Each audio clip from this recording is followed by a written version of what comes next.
Well, look, I know you will have been following this incredibly closely, particularly in today's papers. Is there going to be further U-turns of that mini budget? So I guess my first question to you is, any U-turns, would that be helpful to the pensions industry, market, and obviously our viewers?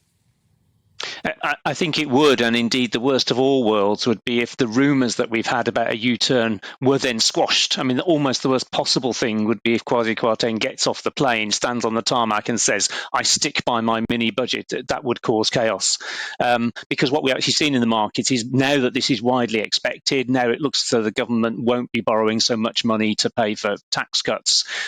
Interest rates actually eased off a bit, and that meant that the pension funds that have been under some strain actually have a bit more leeway. So there are various things that will protect the pensions that we would perhaps talk about, but certainly I think the only thing we need to worry about today in terms of the political movements would be any reversal of the rumour of the planned U-turn, if you follow me.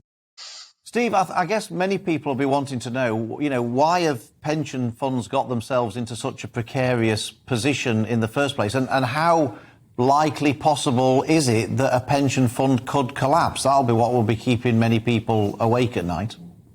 Sure, and I don't think a pension fund will collapse. I mean, it's worth saying that these funds between them have got £2 trillion worth of assets. They're not broke, they're not bust, they were short of cash. It's a bit like you or I getting a tax demand. We don't have the money in our current account for it. So what would we do? We'd perhaps raid our savings, access something that needed 30 days notice. It's that kind of thing. It was a liquidity issue, which has required them to sell some assets and so on.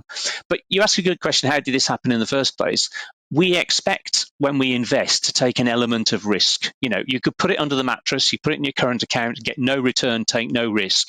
Any investment has an element of risk, but it needs to be sensible and proportionate. And so when pension funds borrowed money to try and de-risk, funnily enough, to reduce their exposure to interest rate changes and so on, they tested how sensitive this would be if rates went up a bit, quite a bit. Nobody foresaw the bank and the government almost in cahoots to trash the gilts market. It was just beyond the realms of anything anybody could reasonably have been expected to plan for.